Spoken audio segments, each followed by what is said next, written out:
BraveWords Records, home for Paul Diano's Warhorse, The Chris Slade Timeline, Rhett Forrester and Rob Robbins, Prophets of Addiction, Jack Starr, Esker, Crimson Glory, and Lillian Axe, where music lives. BraveWords Records. Visit BraveWordsRecords.com. Please welcome to BraveWords, Streaming for Vengeance, Mr. Jeff Plate from the Trans-Siberian Orchestra. I'm actually really surprised you could spare any time looking at the tour schedule, and you're playing 2 shows a day. So it's like total madness, but it's a beautiful moment of the year. So right now we've actually got just 1 show today, but you're right. The schedule is brutal. We're kind of getting into a really busy season. Generally, Wednesdays and Thursdays are single show days, and then we have double shows every Friday, Saturday, Sunday. But yeah, we're so used to this. We've been doing this for so long. The double show days don't even faze us anymore. But yeah, man, it's great to see you. Good talking to you. Yeah, no, pleasure's all mine. Without stating the obvious, what really is the difference between a single day show or playing twice in that one day? Like, what has to happen and what doesn't have to happen? Well, obviously, there's much more time in the afternoon for the band. I mean, we're all here at the venue right now. Honestly, the crew is just literally putting the stage in place as I'm talking to you. So, things just kind of run a little bit slower and a little bit later than a double show day. But in all honesty, double show days generally our first show is at 2:30 or 3 o'clock in the afternoon. The crew will have the stage and everything set by 1 o'clock. 12:30, 1 o'clock. So, they use the time they have allotted to put the stage together and the production and everything and get the show set to go. But for us, I mean, Chris Caffrey always kind of jokes about this when he's talking to the audience on stage. We consider a 1 show day like a day off because we are honestly, there are more show days on this tour that are doubles than singles. And for a lot of us, we're sitting around twiddling our thumbs, wondering, okay, what are we going to do for the next couple hours? We'd much rather probably be on stage, but no, it all works out really well. It's quite remarkable, especially when I talk to people that maybe rock fans that have never really experienced, and I explain how big this thing. But it's bigger than big, especially when you consider it's not just like 1 tour; it's 2 things going on at the same time, and some of those cities are actually having 2 shows a day. It takes it to a much bigger level, right? The reality is, on some days there are 4 shows a day happening. 2 on our side and 2 on the west side. Right. But to your point, I always tell people that don't know what TSO is or don't really understand what it is, the best thing to do is come see the show. Obviously the holiday themed music is what people know us for. Christmas Eve, Sarajevo, 12/24, Carol of the Bells, God Rest Ye Merry Gentlemen, all that. As soon as you hum that to somebody, they go, oh yeah, I know what that is. But to understand the whole TSO experience, being in the arena, seeing the band, the production, you got lasers flying over your head, it's snowing in there, we've got pyro, there's a Christmas story, there's all this stuff going on that when you try to explain it to somebody, it almost doesn't make sense. It's like, well, how does that work? Come see us and find out. And this is why we've been doing this since 1999, and it's still a huge success. Now, every band says the same thing, though. You have to see me live. But when it comes to you guys, it really is true. It's like it's something, and it's been since probably '96. With Christmas Eve, Sarajevo, 1990, so 30 years. But yeah, as to your point, yes, you have to witness things live. You cannot just trying to describe it does not do it much of a service. I think when you mention the holiday Christmas themed music, it kind of tames the idea down. Yeah. But then when you come see the show, obviously it is a show for everybody, for young people, for old people, everybody in between. But at the core of this is a rock band. And, the band is fantastic. Both bands, East and West, Yeah. Great musicians on stage, great vocalists on stage. It really kind of comes at you in a little bit more of an aggressive way. There's an edge to it. And that was, when Paul came up with Christmas Eve, Sarajevo, 12/24, I think that was the magic to it. It was just so much more aggressive and powerful than any other holiday music anybody had ever heard. It's like, oh my God, this is what we've been waiting for all these years. And then Paul took this idea and this style and this vision and just kept building on it and building on it. And yeah, the show has so many different elements to it, not just visually and production wise, but musically, sonically, vocally, all of the above. And it was really, this was Paul's vision from the very beginning, was to have something that encompassed everything. And we've been able to do that and carry that on. Now, it bridges so many generation gaps as well. You've got the little kids, you've got the grandparents, and it just everyone kind of unites together. But you're right, there is an edge to it. I'm not saying like a death metal edge or something, right? But it is like it definitely is a heavier rock opera. Sure. It's a roller coaster.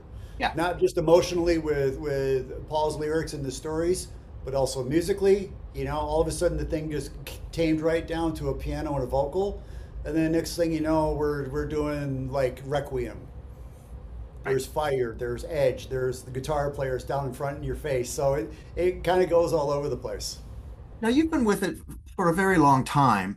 When you first began, was there ever like a little bit of intimidation, or you literally almost just grew it to the point where we like a few of you did, right?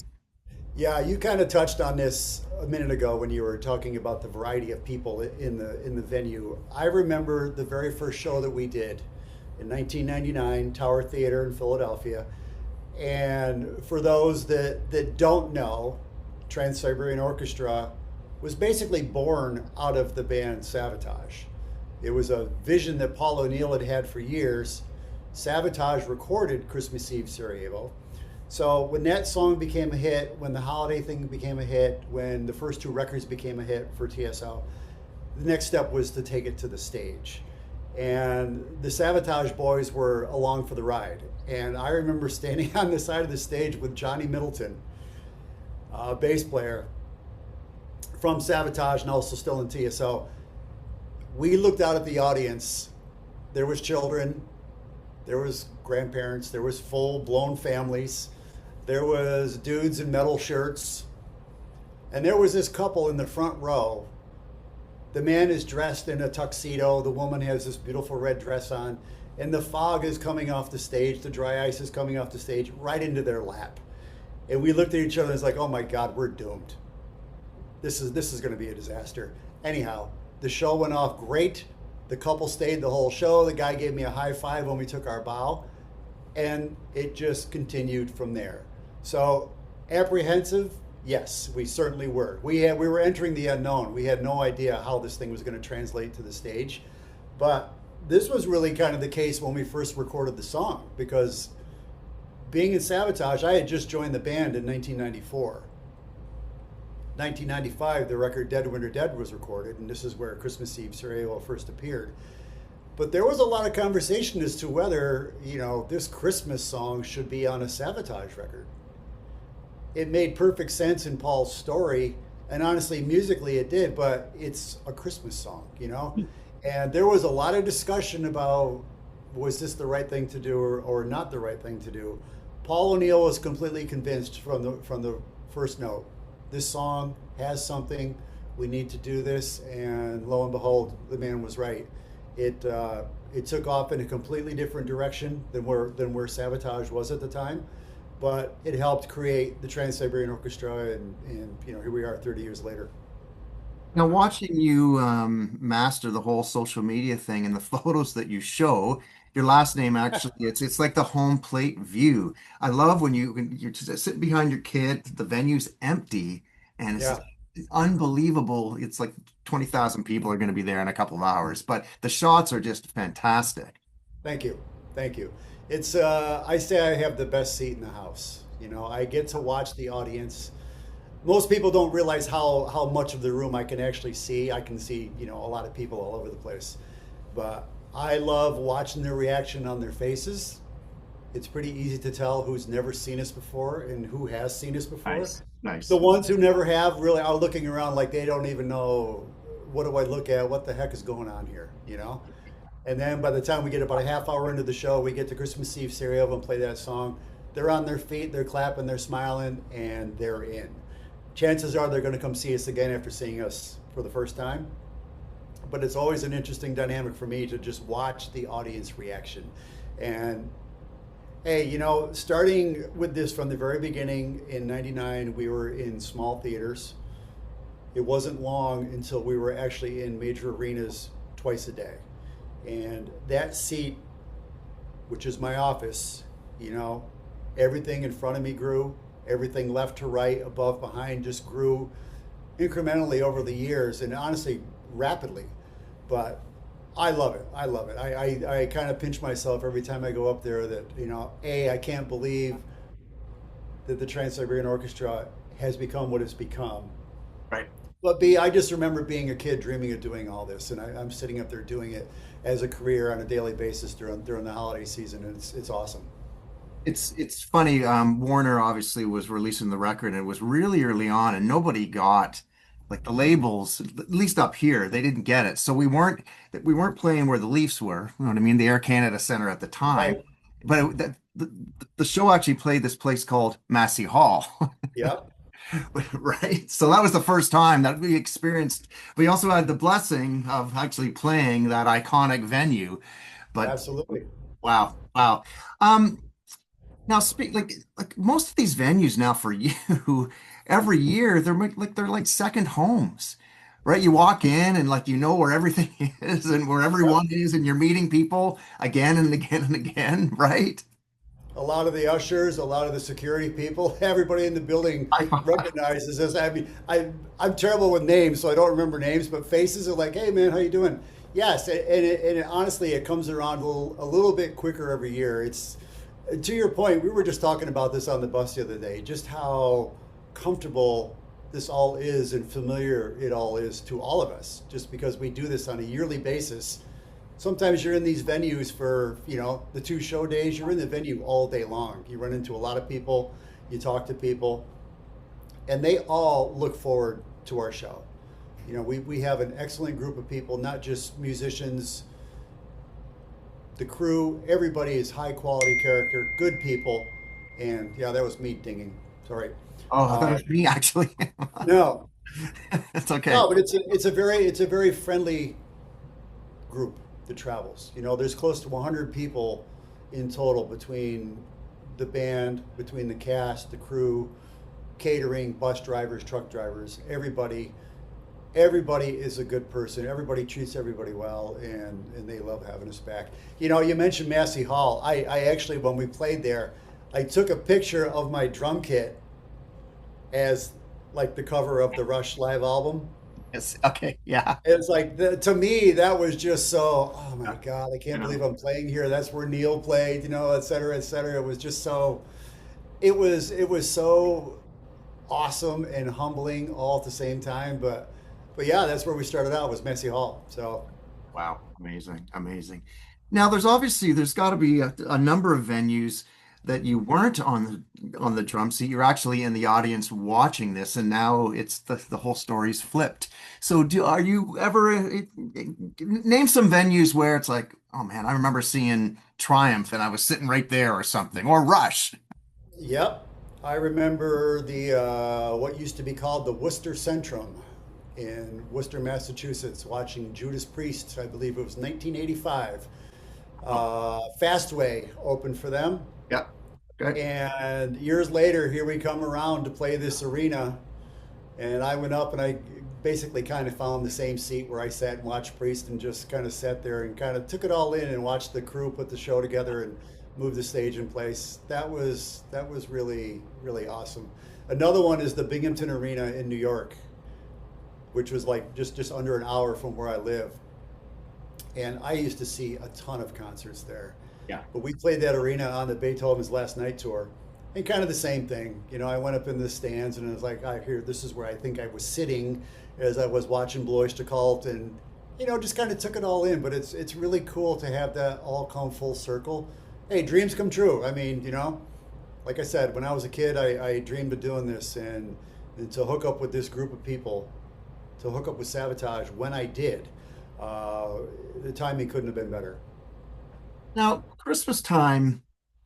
for most is really like the greatest time of the year. And I'm not just saying kids, but it also has, you know what I mean? It's also a really depressing time for some because people that have been lost or what have Mhm. you. But I think but the happiness that you bring really saves like the blues in certain people. Like it really, as you just said, I'm watching you and you can see all these different faces.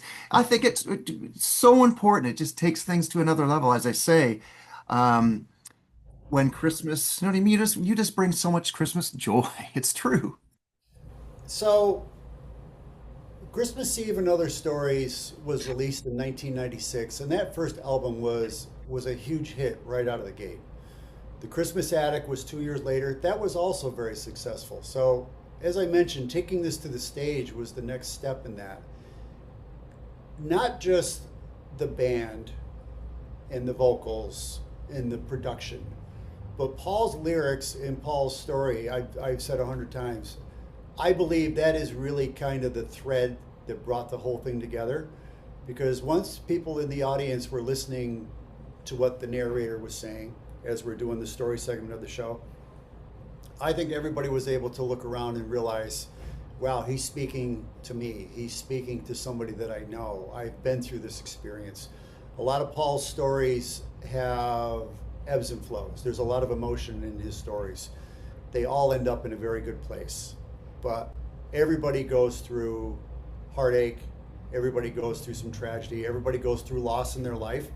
But how do you deal with that and how do you come out of it on the right end? How do you treat people? How would you like to be treated? And Paul's stories kind of brings that all together in the holiday sense. And I think along with that and just the spectacle of what we are, people realized this is a fun show, but it is also really speaking to me. There's something a lot deeper to this than just the normal rock and roll show. Um, Along with that is the charity aspect of what we do.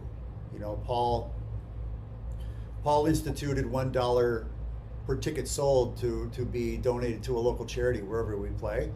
And just as you said, for some people, this is not the most festive time of year. There's some people that are, there's a lot of people who are in need. And this was just a very simple way for us to incorporate the audience into helping people in their own community and for us to say thank you, obviously, to these places for letting us do what we do. But to date, we've donated over $21 million across North America. Unbelievable. So many different foundations, and the whole idea is, hey, you do the right thing because it's the right thing to do. One of my favorite Paul O'Neill quotes. Yeah. But that little amount of money adds up, and it could very well help somebody get back on their feet and maybe at least enjoy this time of year, maybe get their life back on track. Who knows? But we're all very proud of that part of what we do. You know what I find quite interesting, and we're roughly probably about the same age. So we grew up in the late 70s and the 80s, at least when music really started to, like when we first heard Yeah. Motorhead, Priest, and AC/DC, and you know what I'm talking about.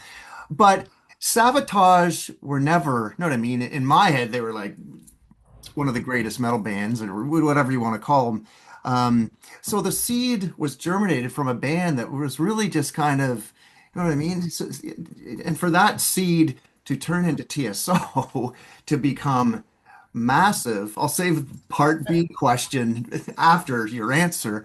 But you know what I mean? It's like here's a band that Atlantic. I'm like we can't sell records, and we're trying our best. You know what I mean? That's my for metalheads who are like, God, this is the greatest thing. Poor timing might be part of it too. And then then born and bred as TSO out of this fledgling little bird. Yeah.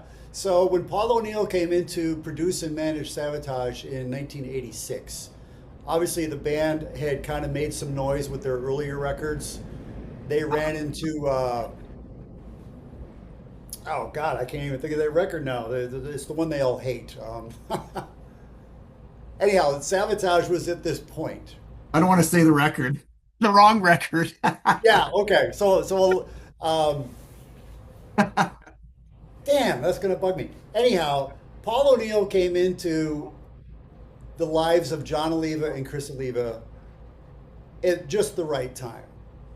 They were struggling. They were trying to figure out where do we go with this sound that we have, with this look that we have. MTV was really prevalent. Everybody's looking for pretty boys and hairspray and all that stuff.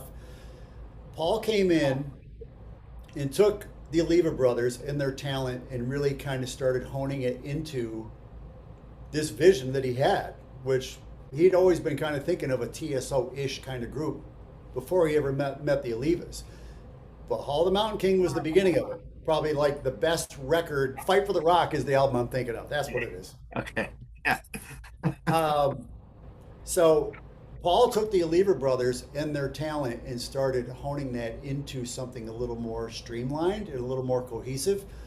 Hall of the Mountain King, one of the best metal records ever. You know, it's just phenomenal. But you can see from Hall of the Mountain King to Gutter Ballet how Paul was incorporating orchestration. He was incorporating his lyrical ideas, his story ideas, a little bit more, I don't want to say ballad heavy, but the piano became a little bit more prominent in the songs. So Savatage went from this 4-piece metal band, which is like one of my favorite versions of Savatage ever, into this, okay, now we're going to expand our sound, now we're going to expand ourselves lyrically and try to get a little bit deeper into things. You look at videos like Gutter Ballet or When the Crowds Are Gone, that looks like early versions of the Trans-Siberian Orchestra. Yeah, absolutely. So Paul O'Neill actually had this whole idea cooking in his head for a while.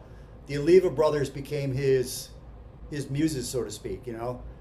They started developing this sound, this appearance. Hey, one of the people that know, but Savatage really is one of the more underrated bands out there.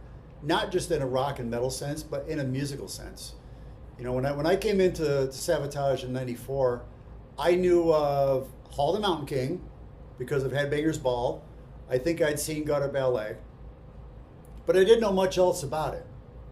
You know, the singer I was working with, Zach Stevens, he became the singer in Savatage. Of course, I was listening to Edge of Thorns because, like, hey, what's my guy doing? Wow, this sounds great. Holy cow, that guitar player is phenomenal.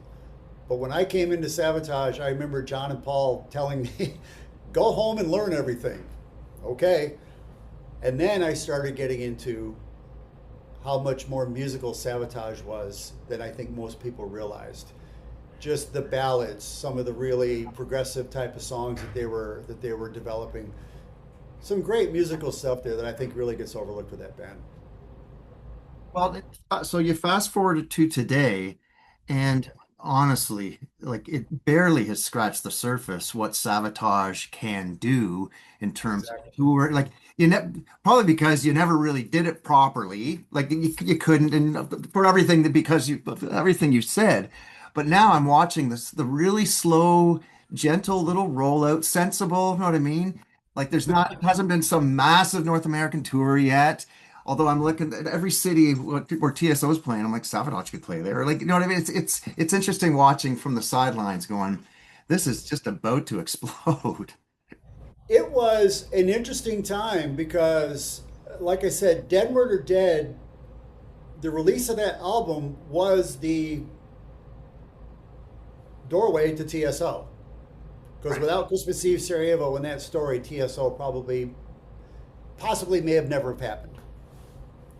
But Dead Winter Dead also became a huge hit in Europe. So, you know, at the time, Savatage was enjoying some real success overseas, and then this whole thing was developing here in the States. It was an interesting time, and, you know, I can never fault Paul or John for the decisions they've made over the years. They've made some very, very clever moves. I've had a career out of their decisions in the direction that they've taken. They saw this opportunity in the Trans-Siberian Orchestra to do something really, really big. You know, this thing is a hit here in America. Let's focus all our energy on this. So during the late 90s, Savatage really just kind of tapered off. And the real focus became TSO. Here again, you know, people can say what they want about, well, they should have this or well, they should have that. These two men had struggled for a lot of years trying to get Savatage above that level. Struggling to do so. Next thing you know, TSO is like, boom, here we go, guys. We either need to hop on and do this or... So I think they made the right decisions in all of this.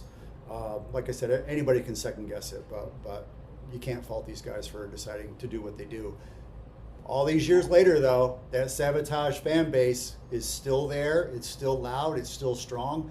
I think probably because of TSO, the Savatage audience is bigger than ever. I think TSO has exposed a lot of people who had no idea about the band to the band.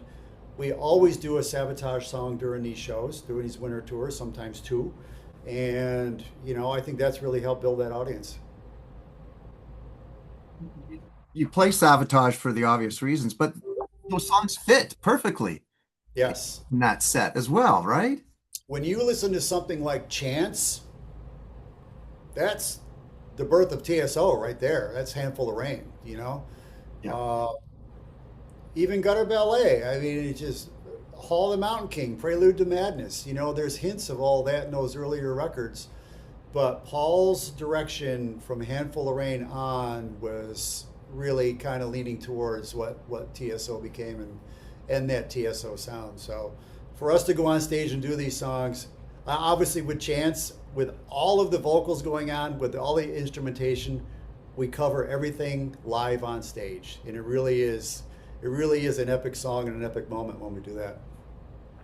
Savatage really isn't the only band from the 80s kind of experiencing like the planets are aligning. Like look at what King Diamond and Merciful Fate, you know what I mean? Some of these shows, I saw Savatage when I was at university at McMaster playing like to a couple hundred people. And same with King, but now with all these different generations of fans and kids, most of them that weren't even born when these records are coming out or touring, and now it's like it's just a big deal. Well, Savatage has certainly enjoyed this resurgence and this support overseas. I know it's here in North America too. Don't get me wrong, but to your point, there is a whole new generation of young rock fans who are just discovering this music, and it's interesting because Savatage had not done a proper tour in 23 years until this year. So we're this legacy band. This kind of like brand new all over again. Yeah. And I think for the fans, they totally enjoy that. For the promoters, for a lot of the festivals and the lineups, we've got this old band that's established and we know they've got this great catalog of music. But man, have we missed them? We haven't seen them in years. We're so glad to have them back, and it's really worked out well for us. You have a couple more minutes? Absolutely. Apparently you've got all afternoon. As long as you want, really. Well, let's hear. Yeah, I would love you to do the BraveWords rapid fire, but maybe a couple of other things. Talk to me about Metal Church and that whole history. They've got another new singer. What does that mean? And like the Kurt Vanderhoof admiration and growing up. You grew up playing with some classic bands. All of it's very similar to Savatage. I mean, you think about those two bands back in the late 80s, they were kind of running very parallel to each other.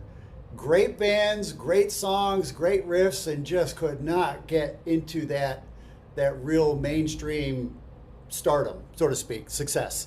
I was touring in Europe with Chris Caffrey.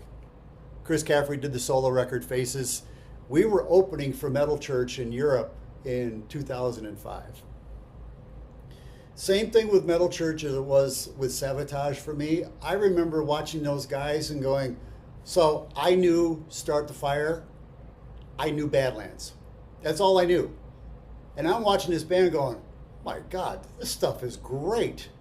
Absolutely loved the music. The band was tight. And Kurt Vanderhoof is one of the best riff writers ever.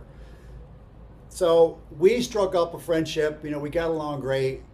Kirk Arrington just was not healthy enough to carry on after that. So 2006, Vanderhoof reaches out to me and says, hey, love your playing. I'd love to have you in Metal Church. We're going to do a new record.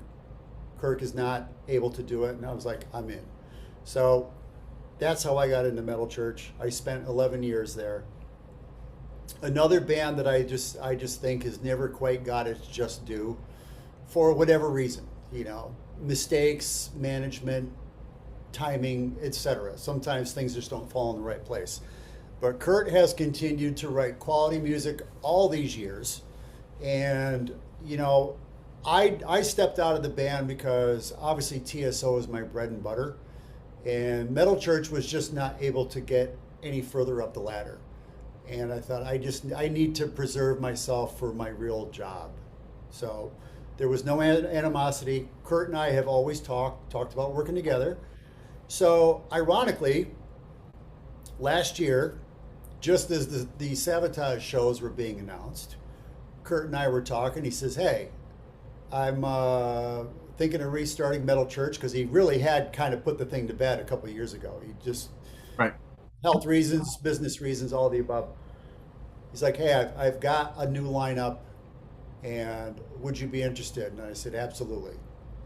So I told Kurt at the time, I would absolutely love to record for you. I can't guarantee what's going on after that because I really don't know what's going to happen with Savatage.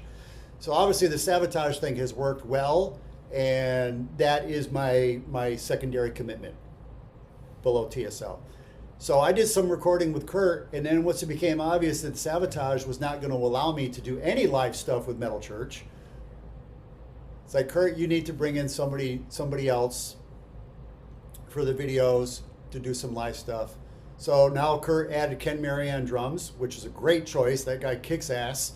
And he's got a very, very good new record that's going to be unleashed on the public next year, and I think people are going to be blown away by this. The new singer Brian, he's really good. Plus you got Ellefson on bass. I mean, it's a pretty killer lineup he's assembled there. So that's some exciting stuff. And hey, you know, I always of course we always, as bands interact and talk, boy, it'd be great to tour together, et cetera, et cetera. Boy, wouldn't Metal Church Savatage be a great bill? You know?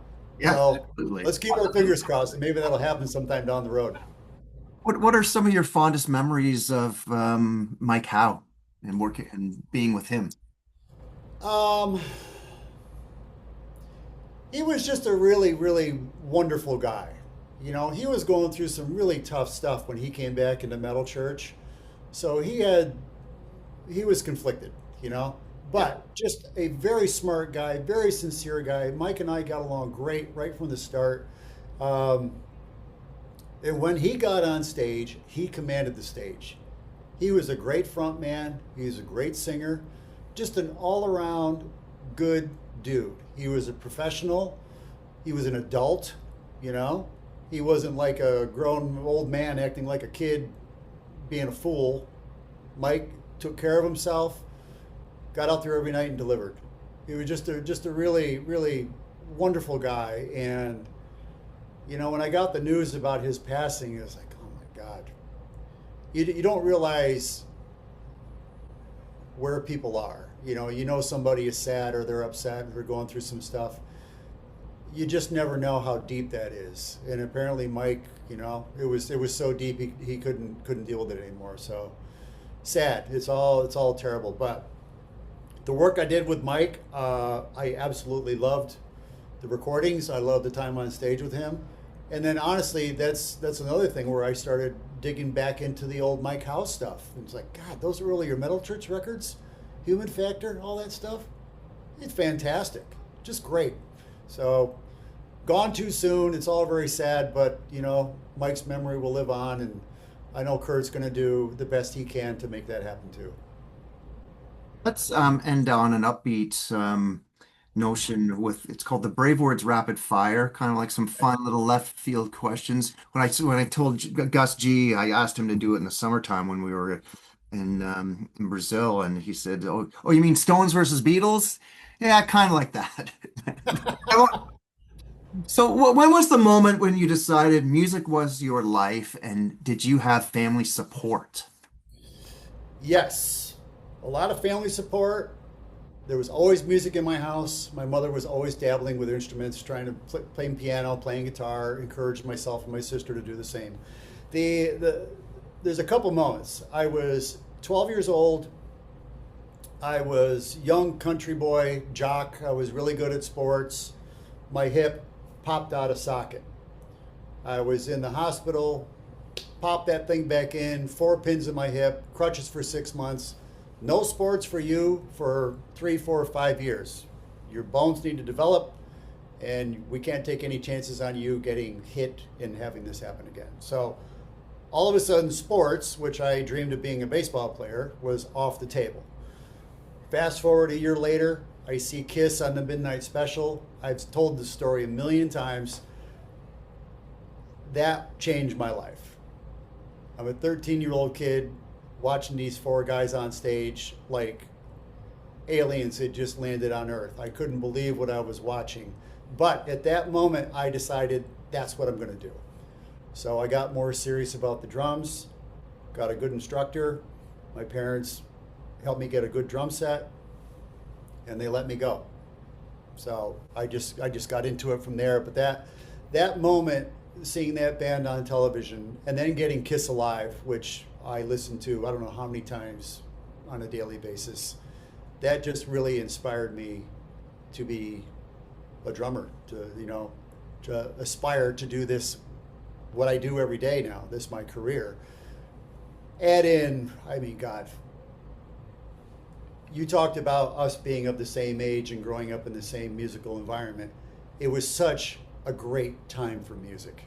There were so many great bands. It was all blossoming left and right.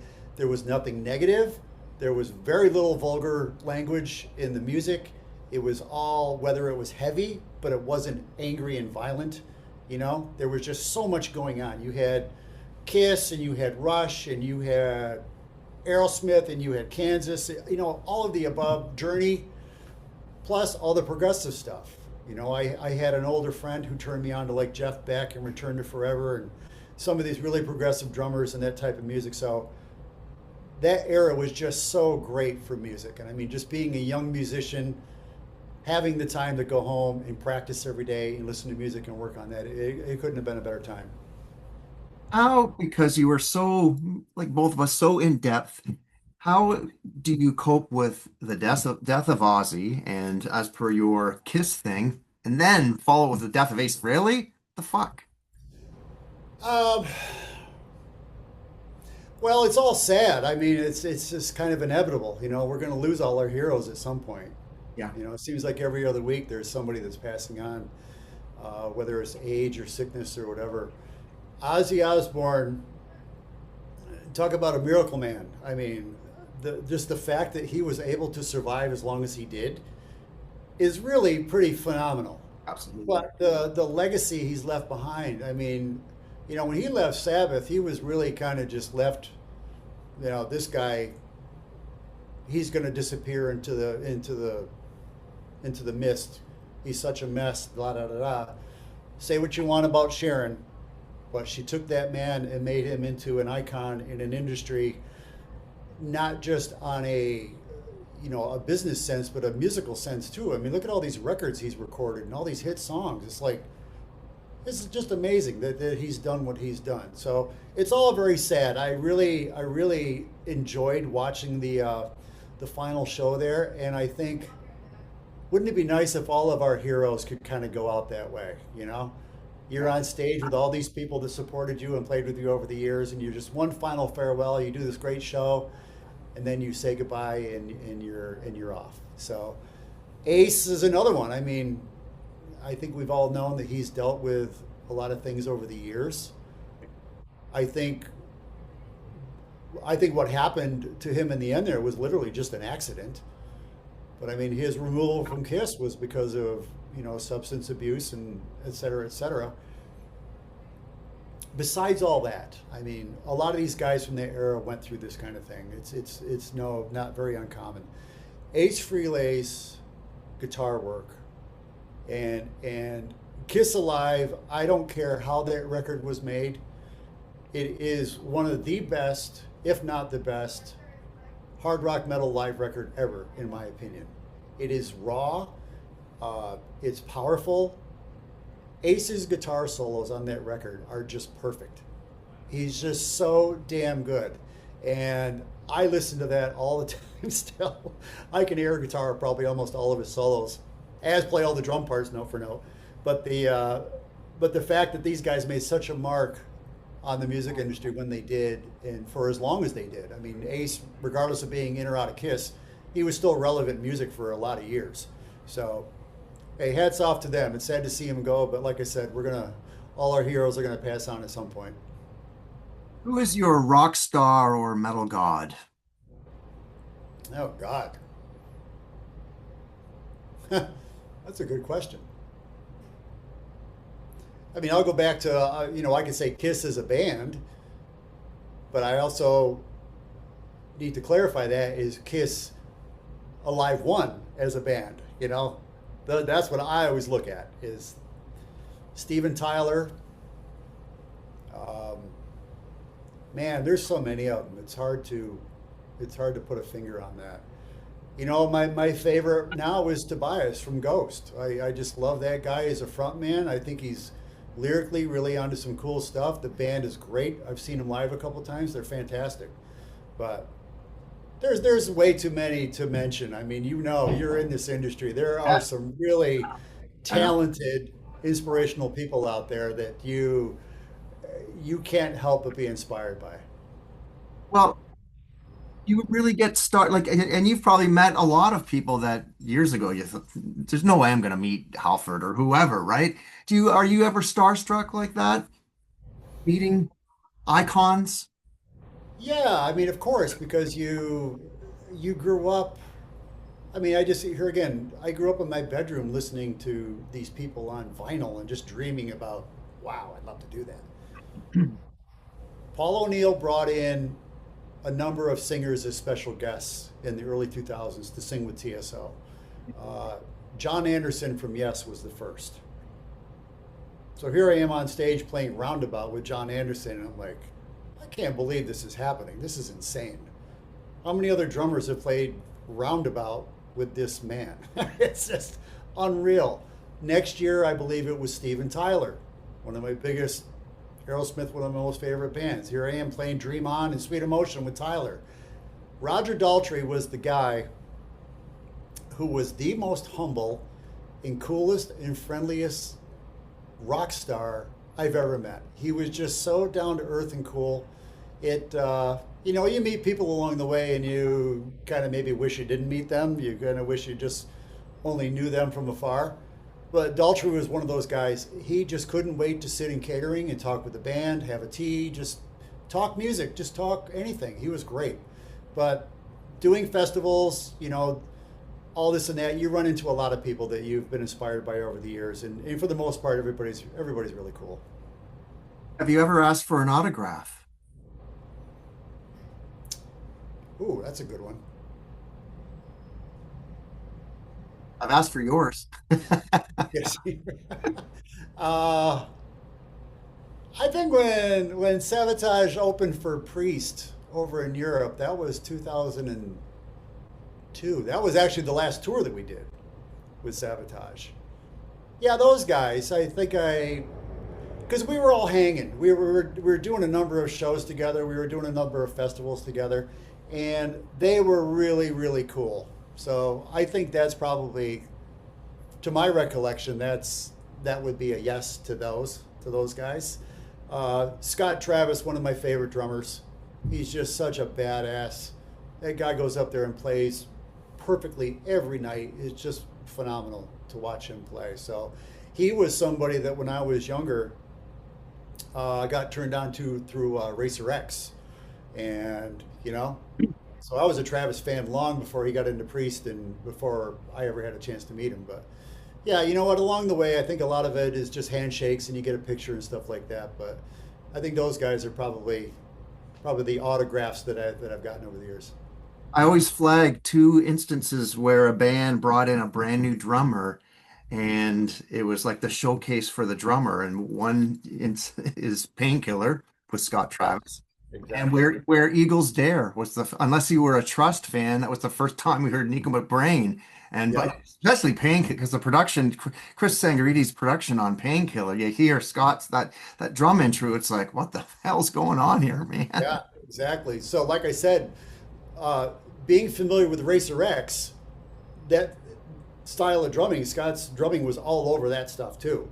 Yeah. So when he joined Painkiller or joined Priest and did Painkiller, it took that band from like, okay, they're a kind of a metal pop band, not to not to slight them at all, but all of a sudden they just became this metal in your face machine. My God.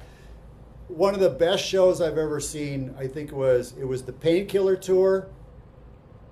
Priest headlined, Megadeth opened, doing the Rust in Peace, and Yeah. then Testament was the first band. So those three bands together, and talk about great bands and great drummers. I remember being in the audience going, "Oh my God, Nick Menza and Scott Travis, I got to go home and practice."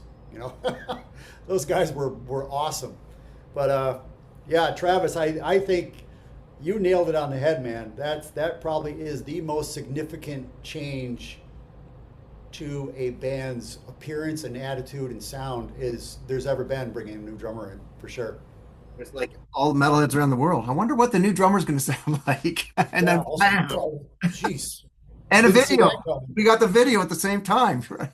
So, Hey, man, I tell you, I've played in a couple really iconic bands, being Savatage and Metal Church, and followed a couple pretty iconic drummers too. So that was like, you know, I gotta be on my toes coming into this, and I'm not gonna let my bandmates down.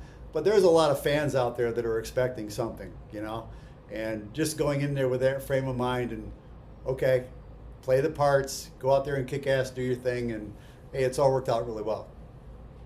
just a couple more quickies, and not to jinx you, I really admire everything you've done. But my gosh, you're like it's like a lottery win with the two bands that you're like. It's my God, man, this is like nothing can go wrong right now. It's you must in terms of a mental state, you must be like in a great place right now. For sure. I mean, we all take everything day by day. I mean, we know things can change. Right. But the Trans-Siberian Orchestra has been such a consistent success. It's my career. Even though we do this thing 2 months out of the year, this touring stuff, there's still other work throughout the year that needs to be done, which I'm involved in, etc. Being able to come back out with Savatage, I feel like last year when this news came about, and we all talked and decided, okay, let's do this. It's like, my God, it feels like my career's starting all over again. I'm 63 years old. It's unreal that this is happening all over again. We have this new window of opportunity, and yes, I am very, very fortunate. I feel very lucky. I also think too, sometimes you make your own luck. You get in a position. Preparation meets opportunity. This is one of my favorite quotes from Mel Petrelli. When I came into Savatage, I was totally prepared. It's like my idea was, don't give these guys a reason to let you go. So here I am 30 years later. But with the consistency of the Trans-Siberian Orchestra, along with Savatage, along with doing the Metal Church stuff over the years, my solo band El Terrain, that's allowed me to do that, and that's a bucket list project that I've been able to accomplish. Teaching throughout the year. I mean, all of this really kind of falls back on just joining Savatage in the very first place. But yeah, man, I'm going to stay healthy. I'm going to stay in one piece, and I'm going to keep rolling as long as I can. Well, here two questions you probably can't answer. Will we hear any new music from the Trans-Siberian Orchestra? And will we see a brand new record from Savatage? And I know that most bands don't even need to release anything. That's another debate entirely. But behind the scenes, is there anything brewing, or can you just say, Tim, I cannot answer that question? Well, I don't really have a good answer. Let's put it that way. Okay. When Paul O'Neill passed in 2017, it really affected everything. So us moving forward with the Trans-Siberian Orchestra, obviously we have plenty of music to choose from. We're able to maintain these shows and keep developing these shows and improving them every year. Same thing with Savatage. Wonderful catalog of music. You could never play all the songs that people want to hear in a night. You'd be on stage for 5 hours. Yeah. But having said all that, when Paul passed, it really created a huge void that I think John and Paul's family are still kind of dealing with. So they have all our best interests at heart. But moving forward, that's something where, here again, you can have opinions and questions and, you know, say what you want about this and that, but this is really in their hands. And I can only say that I hope so. But if there is not, I think we're still in a very, very good place, and there's still some very good things to come. I love that answer. Thank you. And I'm not saying you're just, but that is a really great, honest, like, no shit answer. You are not the first one who's asked that. I'm And, sure. you know, not just of me, but of people like Chris Caffrey and Zach Stevens, you know, Right. we get hit with these questions all the time. I mean, John Oliva, you know, he gets hit with this stuff all the time. So trust me, I think everybody's, you know, got some really good intentions here. If we can just get the thing sorted out and make it work, it'll be great. In the meantime, and I want to say something about John Oliva too. I give that man so much credit for recognizing the fact that, hey, people still want to hear my music. My bandmates are here with me. They've been with me for all these years. I trust them. I can't go on tour. I'm giving you guys my blessing. The 5 of you go out there, play my music, and just go out there and kick ass. I think that really took a lot for John to say that, just for understanding that I can't be there, but my music's going to be there. You know, John's spirit is there every night. Chris Oliva's spirit is there every night. But I think it was a lot for John to really come to grips with that. Hey, I can't actually do this, but my guys can. And I give him, like I said, I give him all the credit in the world for making that decision and allowing us to go out there and perform, because the band is, you can never ever replace John Oliva. He is such a unique personality, a unique energy. When he's on stage, it is a different thing. You can't replace that. How do we fill that space? So when we went out with Savatage this year, we hired 2 other players, 2 keyboardists that could both sing very well. So now we can cover a lot of the orchestration, a lot of the vocal stuff that we weren't really able to do that well in the past. So yes, this version doesn't have John Oliva up there, but all his music is and all his parts are, and he is like with us note for note. He was every rehearsal, he was conducting everything, you know, from song tempos to vocal parts to segues to et cetera, et cetera. His fingerprint was all over this. But hey, that man has been through a lot in his life, and I think it's just so cool to be able to take his music out there and keep that alive and keep his spirit alive, along with Chris Oliva and Paul O'Neill too. I mean, just some great music. That's why we're still able to do this. You know, the fans never forgot that. Amazing. Thank you so much. Always a pleasure. Good talking to you, man. Yeah, good talking to you. Good, best of luck and Merry Christmas and all that jazz. Same to you, dude. Stay warm. Yeah, we'll be right. Take care. Okay. Thanks. Bye-bye. Okay, bye.